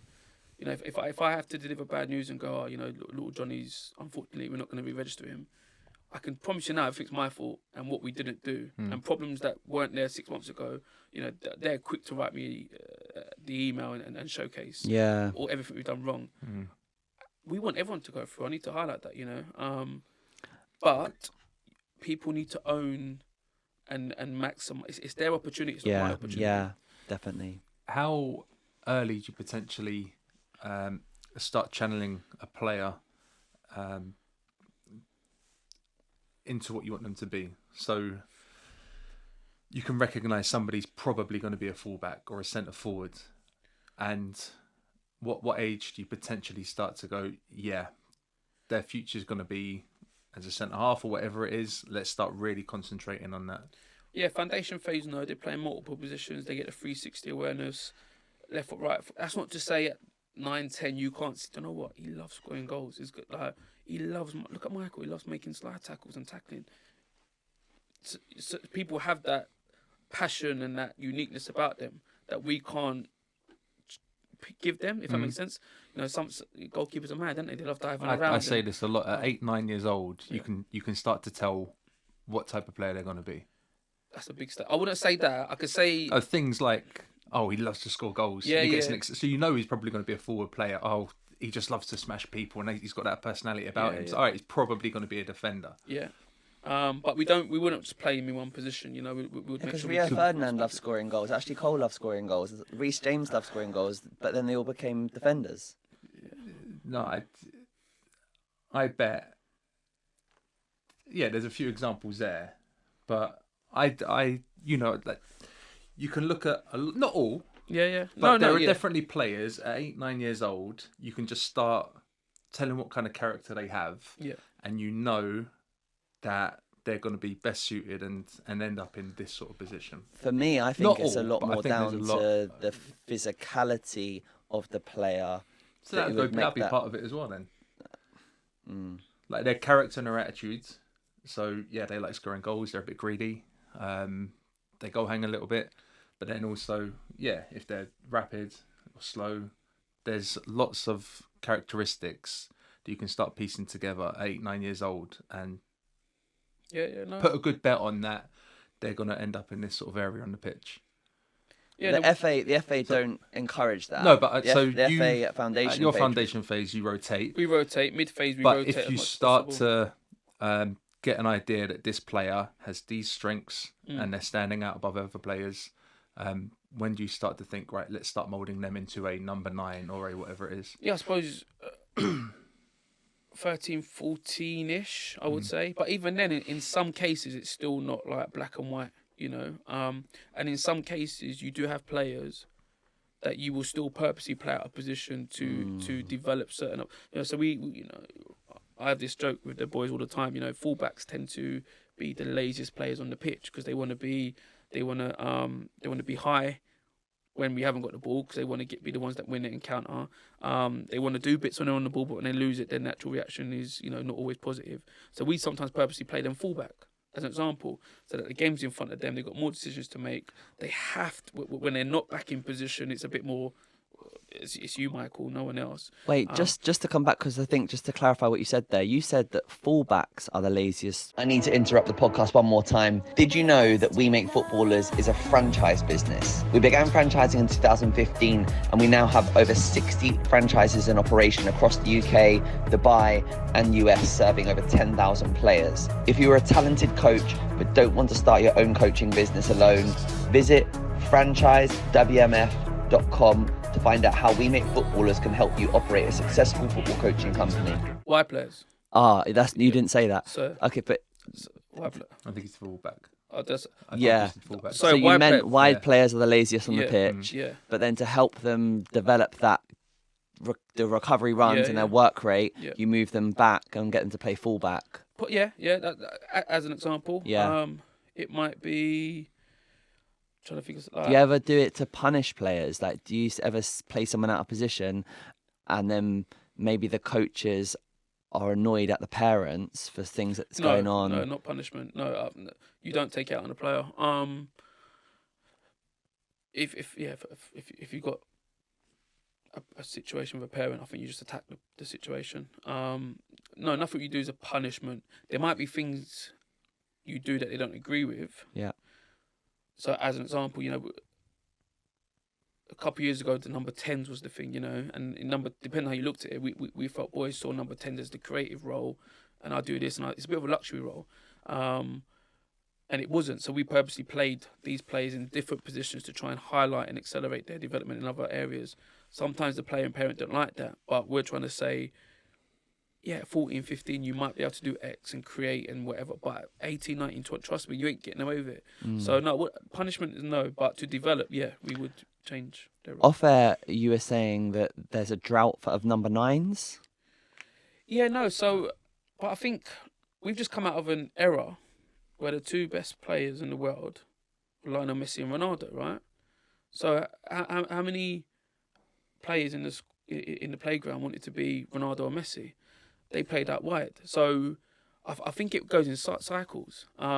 Saka and Salah, so goal scoring number 9s look different to what they did years ago because goal scoring positions now tend to be wide players, if that makes sense. Yeah. We're probably going to go or enter an era where people are going to want to be Bellingham or going to want to be Saka, or going to want to be, I'm trying to think of who else is up and coming. So what you'll probably find is a large percentage of players that resemble X and less so Y, if that makes sense. I mean, that's like Haaland might change that. So I was going to Haaland say might change that. This isn't a statement. This is more of an open question as to the argument about how much benefit. And I'm all for rotating positions and learning different positions, but if you're only doing that so much, how much benefit are the players really getting from that? Could it be more beneficial to channel them earlier on into a specific position? Saka left back, Arsenal. I've seen clips of Saka at 14, 15 playing left back, cutting in, running into trouble, beating 2 or 3 guys. He's only now in the middle of the pitch, loses the ball 15, 16. You go back to him now, 21, 22.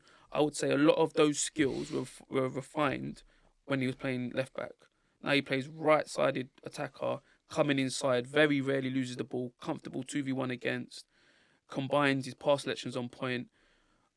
Would he be the player that he is if he played right attacker for his whole thing? Bellingham's, he wore number 22, didn't he, at Birmingham?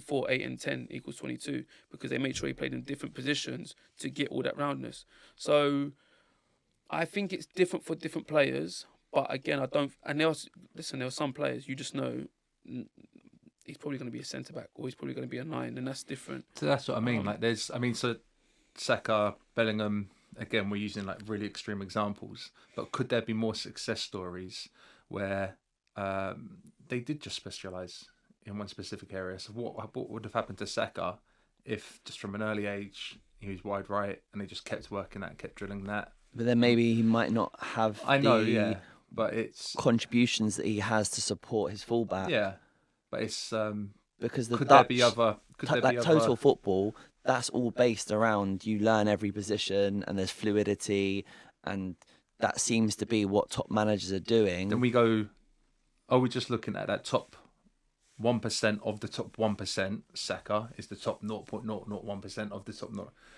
All the other professional football players, and if the goal is to try and become a professional football player and not just a Saka,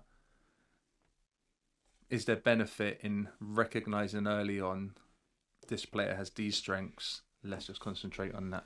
But I think what Michael is saying is that, yes, that does start to happen, but then you say, right, this player is going to be a central defender, but then we would want to expose them to what it's like to play as a right midfielder so that they get this benefit. It might be all playing as a left midfielder because we need them to work on their left-footed pass, as an example. So there's going to be like a period of time that they're going to be forced to be in that position to make them better when they come back as a central defensive player. Yeah, and I'd also say, I know I'll give extreme examples, but there are probably players playing at Wimbledon, at Stevenage, at Sutton, Forest Green, whoever, League 1, League 2, who are probably playing in that position and are playing at that level because when they were a kid, they never played anywhere else. I'm not everyone does move around. I've just give you 2 examples, and there will be examples of players who have only played one position, but that might be because they don't progress, if that makes sense. I don't think there is I think everyone's different. I think goal scorers is quite unique. Haaland, I can imagine Haaland, hitting the back of the net, bang, touch, no touch, little movements and stuff like that. You obviously only get that from playing centre forward. I remember Michael Owen, they was talking about Michael Owen, and he said he never played. He said he played in his own age group as a striker for Liverpool, and that's why, at 17, 18, he was one of the best in the world. Like, the guy won a Ballon d'Or. Do you know how mad, Michael Owen won a Ballon d'Or? It's easy forgetting it, Michael It's Owen. overlooked. He said, but because I was playing as a striker through all the academy age groups, I was good enough to play up, but if I was playing up, I'm only getting 2, 3 shots a game. Because I'm playing in my own age group, I'm getting 9, 10, 11 shots a game, missing 4, 5, 6. But in that moment, refining my technique, getting it wrong, that accumulates to 17, 18-year-old Michael Owen bang on the scene. So I think every player journey is different. To answer your question, yeah, there probably are some cases where they would have benefited from playing in one position. When you're signing players, what's that process of signing a player? Who's the local head of recruitment for Wimbledon? So we got Ben. Ben's Oh, our yeah. head of No, Ben. Academy Talent ID, and he manages a group of scouts. We are all scouts though, and we all use different, so I'd have different contacts, and players would be recommended to me, and so it all comes into the conversation, and then once we identify who is worth looking at further and pursuing, then we obviously action the relevant plans. Yeah, that might be a player's been released. Do we offer him a trial straight in? A player is at a grassroots club. Do we go and watch him? What, and are you that involved in that? I'm not involved in every single conversation, but every 4 to 6 weeks we sit down and we have talent ID meetings. So whilst I might not be involved as to why Joe Bloggs has come into the building, I will be part of the conversation as to if we sign him and what that looks like, and what knock-on effect that has if we sign him, as an example. But yeah, no, I it's impossible for me to be involved. I was going to say, are you involved in the under-9 signings? Not. I'm aware of them. Yeah. I'm aware of boys that we're looking at. I'm Yeah. aware of the boys that we feel are good enough or feel aren't going to progress. But no, that'll be led by the foundation phase.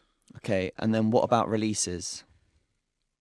Again, it's my job to make sure best practice is delivered.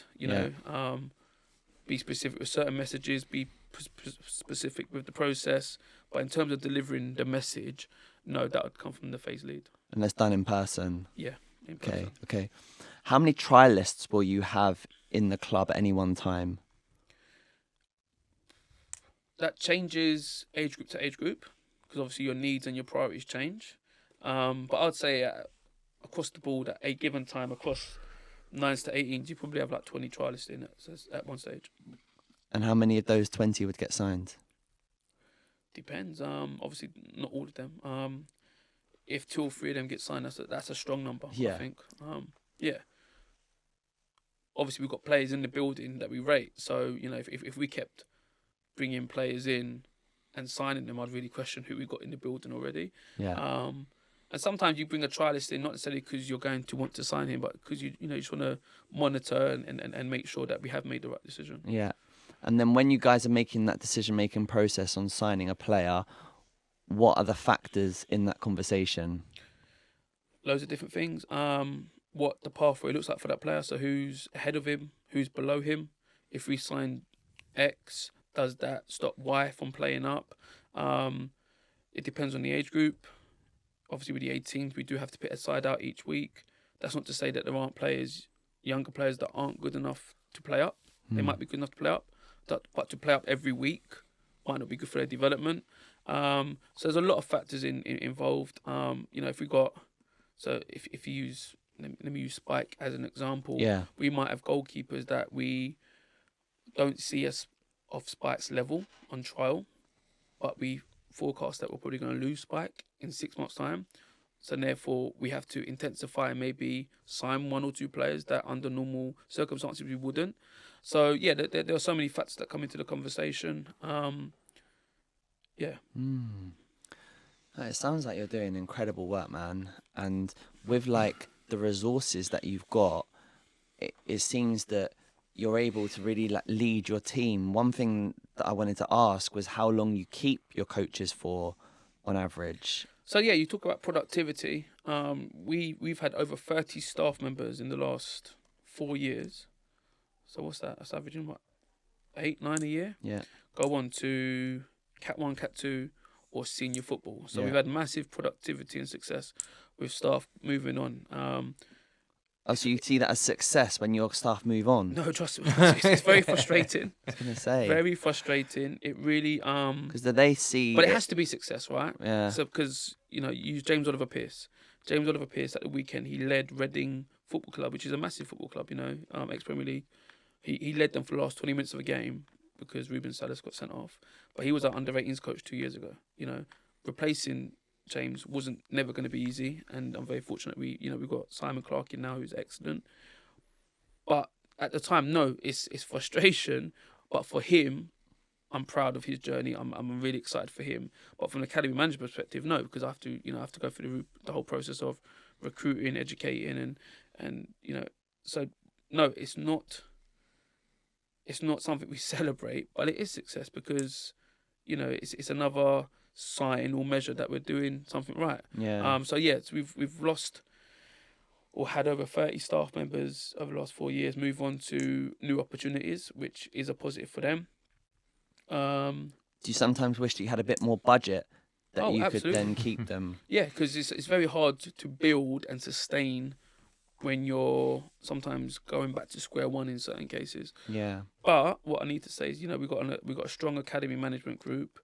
Some of those have been in for years. So speaking about Jack earlier, Jack's been at the club now for 7-8 years. Ben's been at the club for 6-7 years. We've got Nicholas Wright. We've got Ben Ewan, he's not been in too long, but he's starting to establish himself as a senior academy manager in the academy management. And so it's not possible to deliver this program and to have our successes without good people in place. Yeah. And at one stage, someone's going to go onto their next opportunity. And as frustrating as it is for me, it is a success because it means we're doing something right. Just going back into trial lists again, and that conversation on getting a player signed. Does it ever happen in clubs? Not necessarily Wimbledon, but does it ever happen in clubs where that you're aware of a club say you have to sign this boy?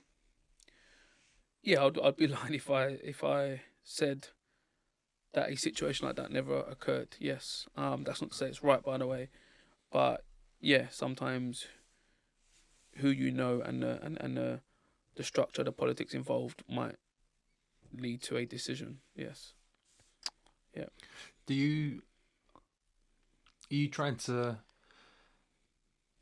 Is the academy trying to produce play? I mean, I know you said the metrics of success include going on to play for the first team or being signed by another club and you selling them, but are you overall trying to develop players to play for the first team, and then AFC Wimbledon are a lower league club, so you're trying to develop players to play in the lower league?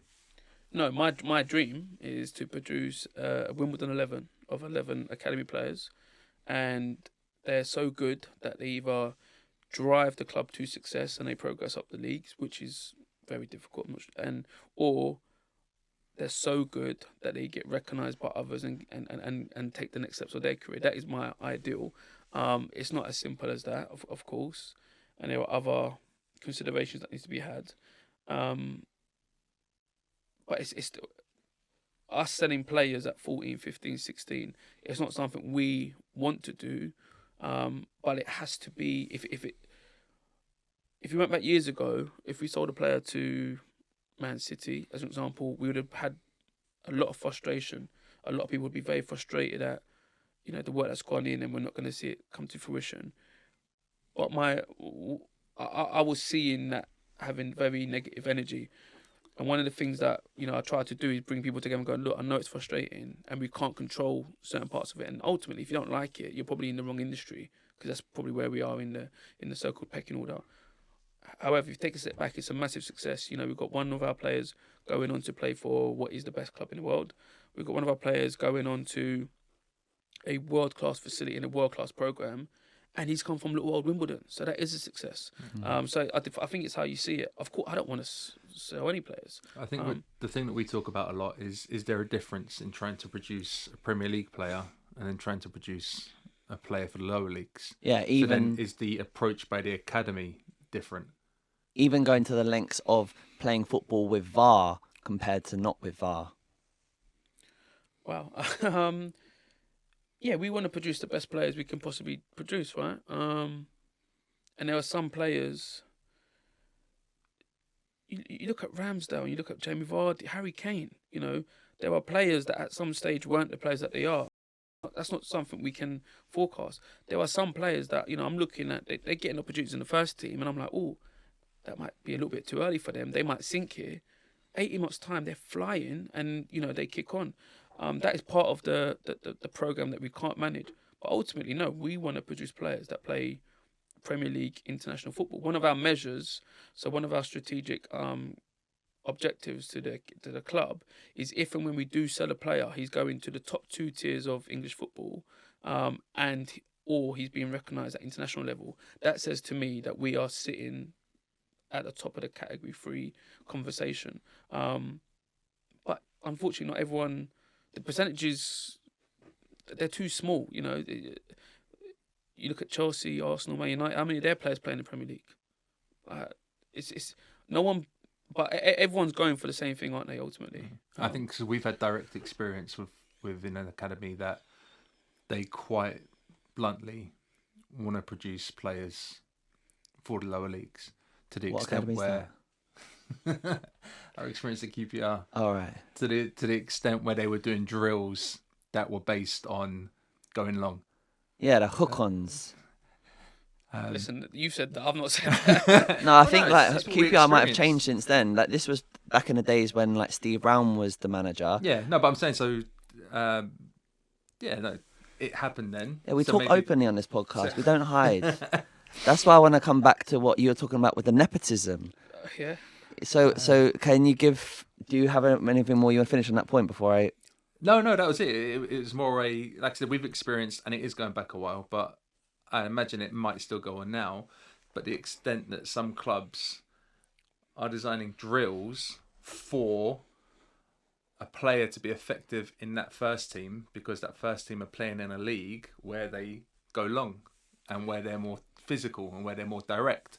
So rather than doing drills where they're encouraging to play out from the back and develop a football player, they're doing drills to more for a style of play of being direct. But the thing is that I don't think that happens anymore because there's been such a FA overhaul since those days. So like if all the coaches have done their FA badges, they're trained in a very similar way. So generally youth football is rotate positions, play through the thirds. Generally, it's not that there's not an education around different styles of football, but I have a feeling that even in lower league clubs, they're still developing footballers to play kind of. Well, I don't know. The point you've made, it's not really for me to comment. What I would say is the under 18s are closer to the first team than the under 14s, as an example. So, yeah, and there are certain requirements and certain positional needs that players need to have if they are going to make that jump. What I can say is if we don't prepare players for what the first team requires, are we then underdeveloping? Are we setting them up for failure? What I would hate to hear, and I don't think you're saying that, is like the 9s, 10s, 11s, 12s are being prepared for lower league football, which, that's a whole new conversation. But what I was, if we are developing players for the next stage in their development and they are near the first team, then the first team game requires and looks like a certain way. Centre backs need to head the ball. Centre backs are going to get roughed up. They're going to have to come and attack the ball and also recover. If you're a wide man, you're going to have to be very good at beating your man and getting crosses in, but you're also going to have to do the other work. So there will be an emphasis on the older age groups, dependent on their circumstance, to set them up for the next bit of their development. If they don't, because if you don't prepare them for it, then you're not developing them, are you? Do you have an idea as to when that is? 15, 16s? We look to dominate possession. We have a heavy 1v1 development program with the younger boys. Like I said, we rotate positions. We want to dominate the ball. When we lose it, we want to go and get it back as quickly as possible. And in transitions, we want to be effective, both positive and negative. We are all preparing players for the future game. What does the future game look like? Well, it's becoming a lot more positional, a lot more possession-based, transitional. Footballing IQ's going, you go and play for the top teams now. You got to know where to be, when to be, why to be. It's becoming a lot more athletic. That is what we're trying to prepare players for, if that makes sense. That. Great answer. But it's what I would say, if you're not preparing the boys for what their next step looks like, so if they're from touching distance of a League 2 club, and I've not got my centre backs heading the ball, and I've not got my centre midfielders playing, but at the same time picking up second balls and then being, putting his foot in for tackles, then I'm setting him up for potential failure. So yeah, I think if you're a good developer and you've got a good group around you, you can put a plan in place. I'm not saying you can answer everything, but you can definitely see what a player has and what he needs. Yeah. So, what's this example that you've experienced with a player that was? Has there been a player that they've said, the board have said, you got to take them? I don't know about the board, but I suppose it's like in any walk of life, isn't it? It's who you know, and you do hear some horror stories of players that have been signed because he's related to, I don't know, the first team manager or related to someone who holds authority within the academy setup or whatever it may be. Yeah, there's a lot of different stories, and they're all out there. I'm not saying it's right, by the way, but yeah, you do. But then I suppose if there was an opportunity or a job in another industry of position, power, whatever you want to call it, and someone knew someone within that setup, then the same principles would probably apply. It's not right, but yeah, I would be lying if I said it doesn't happen. So there could be a player who isn't good enough. I mean, I experienced this at QPR. See, why don't you say it? You can say it. Yeah, I'll say what I experienced at QPR. So I worked bloody hard with my under-8 group. Bloody blood, sweat and tears, put all my effort in. Mark Bircham, who's a club legend, was then... I wonder if he's going to find me, come beat me up. Mark, if you're listening, I've not said anything. So. Let's find out. You'll be all right. Yeah, but man, his boy went in goal, and I think we scored maybe 18 goals, and this was under 8s.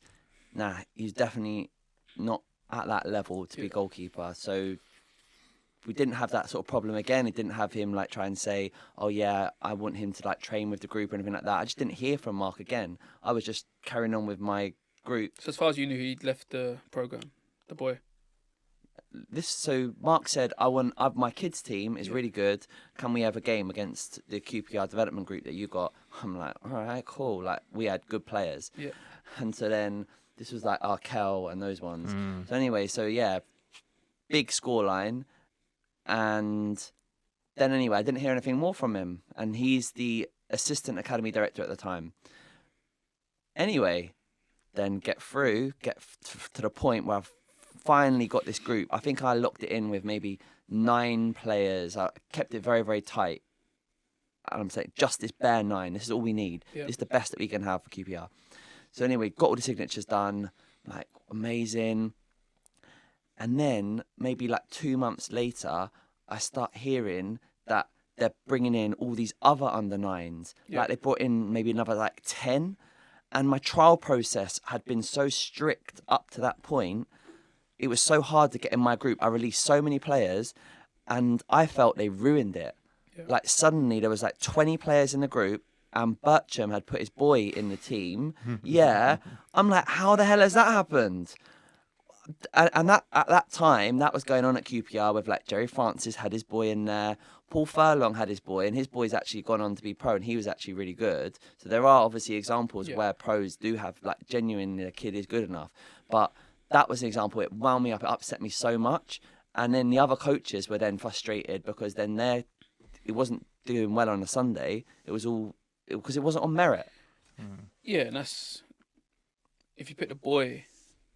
And I suppose if you asked, what does it feel like going out and underperforming every week, being one of the worst players, conceding X, that needs to be looked at. I know there's parental view and opinion, and obviously you're talking from a club and staff part.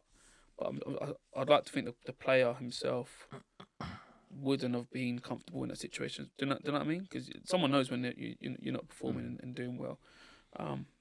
Yeah, unfortunately it happens. I'd like to think things have got better and tighter since then. So you have enough control in your position where you can have full control over any signing? From an academy perspective, yes. I'm happy to have any conversation. If Johnny Jackson's the current manager. If Johnny Jackson my son, brilliant. Let's have that conversation.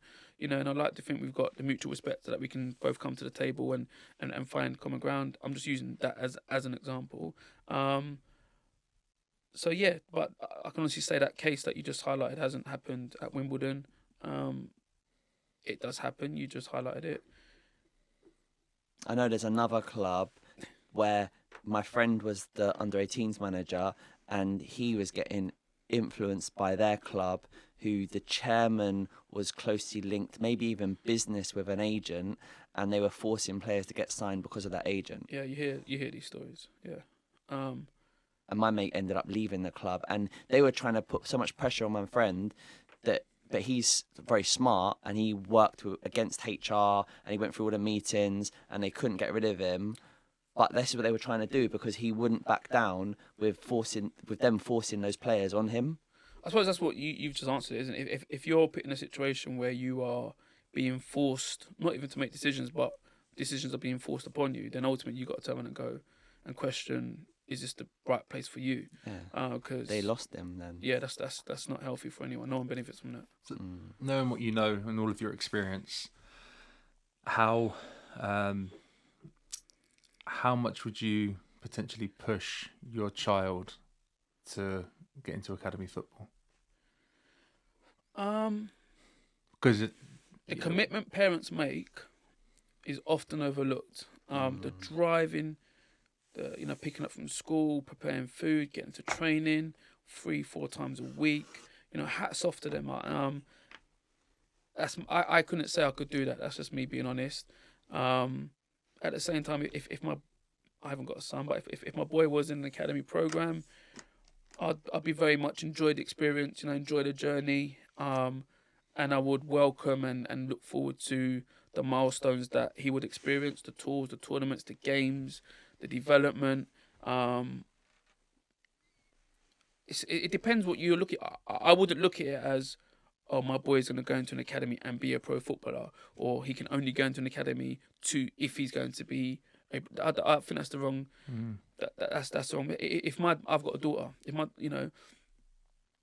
If you want to be elite or in the 1% of anything, it's hard. If she turns around and said, "Dad, I want to be the number one actress in the world," that's hard.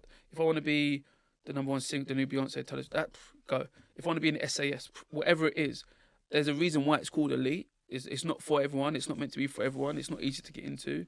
I think people, like I said, they go against the clubs and against people when their dreams ain't realised. It's bad practice if a club, like I said, is promising things and don't deliver. That's different. But what I can say is academies on the whole do a lot of good stuff. They bring a lot of unique, once-in-a-lifetime opportunities to, if I use Chelsea as an example, I can imagine they're taking their boys across the world. These boys are going to places that their families and their parents have never been and will probably never be, and they're playing against the best of the best. And, that is so unique and so powerful in itself. The best club in the world. Enjoy the journey. We are. But if you want to be the best at anything, it's not going to be easy. So why we don't set your son up for failure by promising him that outcome. There's a reason, the numbers are, there's 92 clubs in the country, or 92 professional clubs in the country. 11 can turn out for them each weekend. 5 can come on. So you're talking about, what's that? Less than 1,100 players can turn out and call themselves professional footballers at the weekend. But millions want to get there. It's not meant to be easy. That's a really refreshing and healthy way to look at it. So then, one of my slight annoyances with this kind of whole journey is how a lot of people celebrate signing for an academy is almost like they've made it. Yeah. And then it's kind of the opposite of what you're saying. So, like I said, but it's a great day. It's so hard to sign for an academy. You've got to celebrate it. You've got to celebrate your milestones as they happen. Yeah, but it's recognising that you've done something well. Yeah. But it feels like they feel like they've made it, and they're a pro.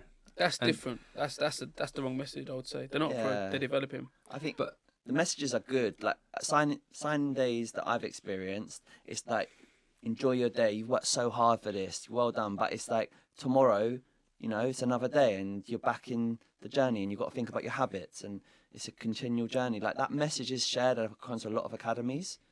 Yeah, like if you have a player that makes his first team debut, Celebrate that. You're celebrate it, but you're not a footballer yet. No. But that's what I mean. It feels like a lot of the time when a player signed for an academy, they've made, and I get the sense that it's like they've achieved what they want to achieve, and they don't. I'm just going to interrupt the podcast for 30 seconds to tell you about We Make Footballers. We Make Footballers are the largest football coaching provider to children aged 4 to 12 in the UK, operating across 200 facilities. We focus on developing the individual, working on the technical and physical components of the game, and it's had amazing results, with hundreds of our ex-players joining professional academies and 4 of our ex-players currently playing in the Premier League. Our program is built around small-sided play using indoor and outdoor facilities. Visit our website, WeMakeFootballers.com, to see if we have a training facility in your area.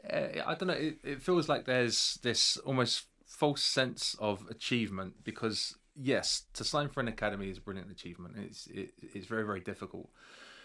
And yes, I like the way that you kind of explain and describe how you should potentially treat your journey in an academy. Take it as an experience and learn from it and enjoy it. It doesn't mean you're then going to go on to be a professional. And name names. Which parent? Tell us. Stop putting me off my train of thought. And ultimately, if we're looking at the idea of wanting to become a professional, being in an academy for a few years isn't that. No. So it's recognizing you've done something well, but if a couple of years later you're released, then it's an ongoing process. What was the point? But okay, why kind of celebrate and feel like being in the academy was this huge thing when a few years down the line you're not in professional football? There are parents that unfortunately they measure their own success based on the footballing ability of their kid. Your son isn't a footballer. He's a young boy who happens to be skilled in football. It's different. If my daughter can draw pictures, it doesn't make her an artist, does it? So I know what you mean. I agree with both. I think celebrate the milestone, but don't judge him or judge yourself on it. I come against parents and no, I can never. Oh no, he's a Cat 1 player. He can never be Cat 3. All right, if that's your view, I could tell you where this is probably going to end. No, you can't release him. He's always been in the academy. No, you can't. It's going to be embarrassing. Or if that's your view, that probably highlights a potential area as to why he hasn't developed. Like you said, like we have boys make their debuts. I'm like, you're not a footballer yet. I've made 10 games now. You're still not a footballer. It can end tomorrow. Celebrate it when you've had your career or when you've done your bits, whatever that looks like. But yeah, we celebrate stuff that isn't. It's the next step. It's a milestone, but it's not. The way I look at academies, you're still developing. Football in the first team is about performance and results. You have to perform and you have to get result. Below that, you're developing. Just enjoy the journey. And I know it's contradictory in my role in the sense that I don't want to deliver negative news, but there's a lot of case studies out there where a lot of players have gone on to achieve because at some stage, like I said, they've faced some sort of, they've faced a hurdle, they've faced a setback, and it's actually that hurt has actually helped propel them. Yeah. We had a player, as an example, we had a 17, we signed him at 15, 16, he's with the 18s, at 17s he's in the first team. So for 2 years, he's only felt positivity, only been positive milestones in his little journey. And rightfully so, he was excellent. At age 17, 18, he was in the first team and they weren't doing well, and he started to get a bit of a negative criticism by the fans and stuff. He didn't know how to handle it. The reason he didn't know how to handle it is because it was the first time he was handling it, and he's handling it on the first team stage, if that makes sense. So how do you perform in a situation that you've not experienced before, but now all eyes on you and you still have to perform? And that's why, in a player's journey, you have to set them up for failure. You have to strategically place failure in their journey, but don't judge them don't judge them on their footballing ability. They just happen to be talented in football. I think the point I was trying to get across, maybe, I'm not articulating it well, is sometimes it feels like the goal is to get signed at an academy. But then you're stuck already, aren't you? If your goal is to be signed, there's so much, celebration and yes, we've made it. Whatever journey we need to do and whatever we need to do to help us become a professional football player, that's what we need to be working towards. We shouldn't be working towards, let's get signed at an academy. Getting signed at an academy is very different to becoming a professional football player. Yeah, because then that links into what Michael was saying earlier in terms of the work that has to be done on the outside for the player with the parent, sourcing S&C coaches, speed coaches, different people that might support with the player's weaknesses and maybe even developing strengths further. But yeah, there is a continual process in that journey. Absolutely. Parents need to understand that it can't just be, right, we've signed for the academy, now they're going to do all the work and make my child into a footballer. No, it doesn't happen like that. Michael, I mean, I had a good idea of the great work that you're doing at AFC Wimbledon. I felt it from parents that I've spoken to that have children at AFC Wimbledon, coaches that I know, the time I spent with you. I did feel that this was happening, but, hearing you talk over this episode has been amazing. And like at David Lloyd, where we both all work in that sort of lounge area, and you're one of the hardest working people in there. You're always on your laptop, you're always working, you're always on a phone. I can tell that you don't have a lot of resources, but you're doing incredible work.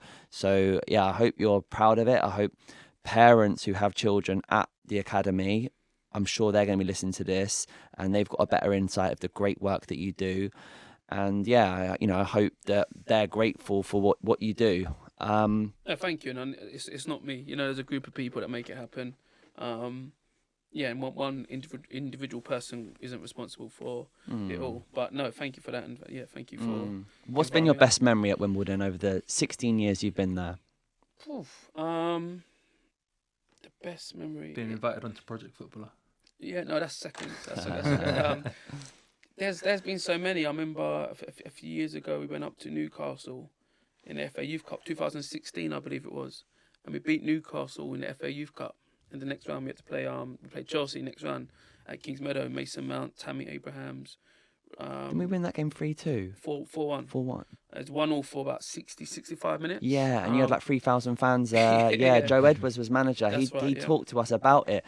Because he said, and there's something that we've learned from that game, that we need to make sure we're developing our players to play in all different situations. And there were players that were just so shocked. They'd never played in front of that sort of fans before, that environment. They literally done a whole presentation about that game. Yeah, no, I've heard it. Yeah, that was a good milestone. You got Jack Curry last year, who he makes his debut on the first game of the season against Gillingham. And he pops up at the back post and scores in his debut. And that's like... brilliant. But then you look and he's been with the club since he was 8 years old, and the journey and the conversations and the ups and downs. There are so many milestones. It's hard to say one. Yeah, it'd be very difficult to say one. Even James Oliver Pearce, James Oliver Pearce, he rings me one day and says, Mike, I've been offered a job at a championship club, and I'm like, I've known him for 7-8 years. He's played a massive part in our program, but that's his next step. So yeah, there are too many to mention. Yeah, no, well done, great work. Thank you guys, and well done on you got a great little project here. Hopefully it's providing awareness and an understanding to people in the industry to understand what goes on. A lot of it's hidden, understandably. We're in a competitive space, but I think the education will actually benefit and help England as a whole become a better football nation.